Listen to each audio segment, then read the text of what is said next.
Good evening, everyone. And I guess we're calling on the Medical Society of New York first, Dr. Jerome Cohen. Thank you. Good afternoon. I am Dr. Jerome Cohen, Senior Attending Gastroenterologist for the Bassett Healthcare Network in Cooperstown. I am also President-elect for MSSNY, which advocates for more than 20,000 physicians practicing across New York. Thank you for the opportunity to testify.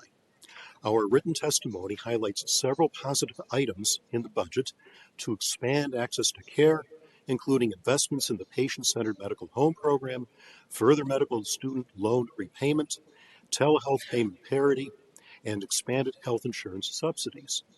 However, our testimony also reflects strong concerns with other proposals counterproductive to maintaining patient access to community-based physician care, including eliminating MSSNY's Committee for Physicians' Health program, imposing $40 million in new costs on physicians for excessive medical liability insurance coverage, and a series of proposals to remove physician oversight and collaboration. Some of these proposals will actually make it harder for physicians to remain in practice to deliver patient care. At a time when physician burnout is continuing to rise, it is senseless to repeal the Committee for Physicians' Health program.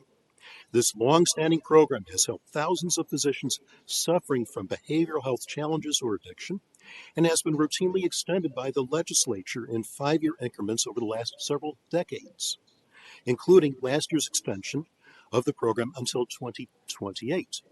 In fact, the governor's initial budget proposal last year was for a 10-year extension. It is important to note that CPH is not funded from general appropriations, but by a $30 surcharge paid by physicians themselves in their biennial registration fee.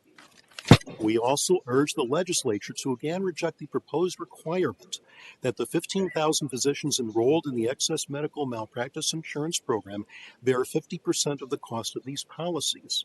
This would thrust nearly $40 million of new costs on the backs of our community-based physicians, many of whom are struggling to stay in practice to deliver needed care at a time when they are already face staggeringly high liability premiums. The end result is that many physicians will simply forego this coverage in order to avoid these new costs. This proposal has been rejected in previous budgets because of its adverse impact on the patients who are the ultimate beneficiaries of this program. Again, there are numerous concerning items in this budget that will reduce patient access to community-based physician care and remove important oversight and collaboration provided by physicians that better ensures patient safety.